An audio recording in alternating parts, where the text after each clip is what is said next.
गरीब साध साध सब नेक हैं, आप अपनी ठोरे, जो सतलोक ले जाएंगे वो साधु कोई और। अब परमात्मा का अर्थ क्या होता है? अब आज का जो सत्संग है, इस परमात्मा कौन है? ये कसाई काल के लोक में हम रह रहे हैं। हम कैसे कैसे ये कसाई है और परमात्मा कौन है? जैसे गीता अध्याय नंबर 15 के श्लोक नंबर 17 में स्पष्ट कर दिया है कि उत्तम पुरुष तु अन्य परमात्मा इति उदाहरते है। जिसको परमात्मा कहा जाता है, ओए होए, परमात्मा, परम माने श्रेष्ठ, आत्मा माने सोल, यानी अच्छी आत्मा, दीन दयाल जिसको कहा जा सकता है, परमात्मा, श्रेष्ठ आत्मा। और जो मारे, पूरे किसी परिवार को मारता है, काटता है और बुरा हाल कर रखा है, क्या वो परमात्मा हो सकता है? न, कभी नहीं। भले ही हम उसको अनजानपने में परमात्मा मान बैठे हैं, पर वो परमात्मा नहीं है। परमात्मा की परिभाषा से जब आप परिचित होगे, परमात्मा वो है जो केवल सुख दे, दुख नहीं दे। तो वो सतलोक, वो परमात्मा जो हमें वो स्थान बता रखा कि मेरा वहाँ लोक है, मैंने वहाँ ऐसी व्यवस्था कर रखी है, तो सारे असंख्य ब्रह्मांडों के प्राणी आप सतलोक में रह सकते हो। और सबके सब एक जैसी व्यवस्था है। सुंदर महल बने हुए हैं, तेज पुंज के सुंदर, आगे बाग बगीचे हैं, सबके आगे पार्क बने हुए हैं, उसमें बहुत सुंदर फल मेवा सदा लगी रहती है। और जब चाहे किसी प्रकार का आहार मन इच्छा आप करोगे, आपकी रसोई में तैयार मिलेगा, बना बनाया पका पकाया सेकंड में, और फल फ्रूट हैं। तो वहाँ जाने के लिए परमात्मा कहते हैं कि वो है परमात्मा, उसको परमात्मा कहते हैं। वहाँ मृत्यु नहीं, बुढ़ापा नहीं, रोग नहीं, शरीर ऐसा है, राग द्वेष होता ही नहीं। और वहाँ ऐसी व्यवस्था है तो चाहे तो भी राग द्वेष नहीं हो सकता, क्योंकि सबको एक जैसी सुविधाएं हैं।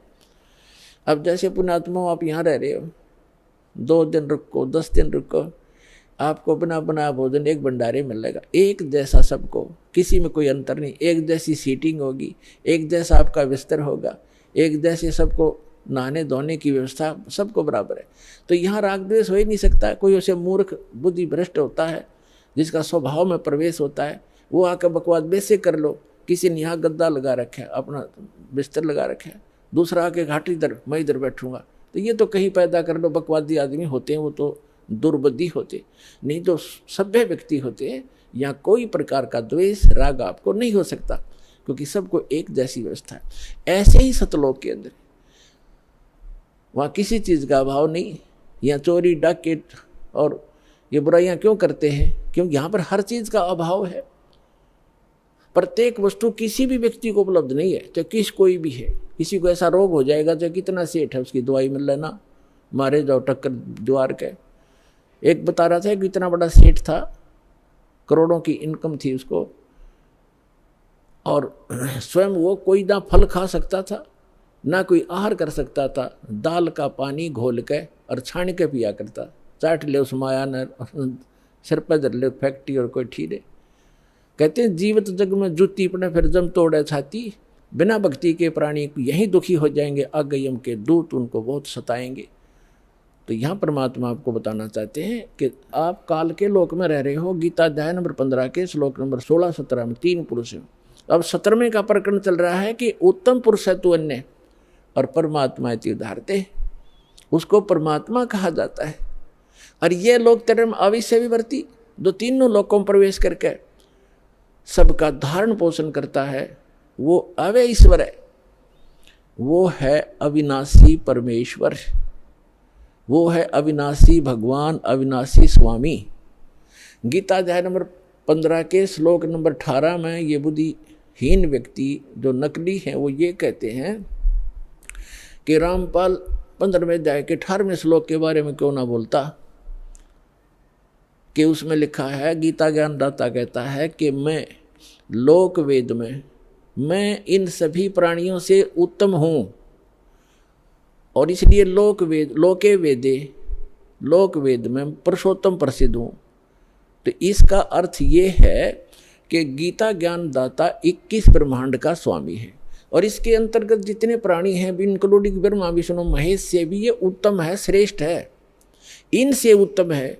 इसलिए दंत कथा के आधार पर, लोक वेद के आधार पर मैं पुरुषोत्तम प्रसिद्ध हूँ, क्योंकि मैं इनसे उत्तम हूँ, श्रेष्ठ हूँ, तगड़ा हूँ, इसलिए मैं पुरुषोत्तम प्रसिद्ध हो रहा हूँ। लेकिन उत्तम पुरुष तो अन्य पदर में जाए के 17वें श्लोक में उसने क्लियर कर दिया। तो पुण्यात्माओं, ये अज्ञानता का ही परिणाम होता है, जिसमें थोड़ा बहुत कचरा रह जाता है, वैसे फसड़ कराया करे वो फिर कार्बोरेटर। तो इनमें थोड़ा ये दास चाहता है कि सारा सफाई कर दूं ताकि आपको कोई मिसगाइड ना कर सके। तो इस प्रकार 15वें अध्याय के 18वें श्लोक को समझो कि ये कहता है कि जितने मेरे अंतर्गत प्राणी हैं उनसे मैं उत्तम हूँ, पुरुषोत्तम कहलाता हूँ, इसलिए इन तम तगड़ा हूँ, श्रेष्ठ हूँ, इसलिए पुरुषोत्तम प्रसिद्ध हो रहा हूँ। लेकिन वो पुरुषोत्तमता कोई और है। 15वें अध्याय के 17वें श्लोक में तो अब प्रसंग हम यहाँ आते हैं कि उसको परमात्मा कहा जाता है। ओए परमात्मा, प्रभु का नाम का अर्थ होता स्वामी। उसको ब्रह्म कहो, प्रभु कहो, साहिब कहो, और राम गॉड खुदा अल्लाह कहो। अल्लाह भी स्वामी। और जैसे परमात्मा किसे कहते हैं? परमात्मा उसे कहते हैं जो कभी दुख नहीं देता, सबको सुख सुख देता है। उत्तम पुरुष है तो अन्य परमात्मा इति उदाहरत है। यह लोक तरम अविश्य विवर्ती अवय ईश्वर है।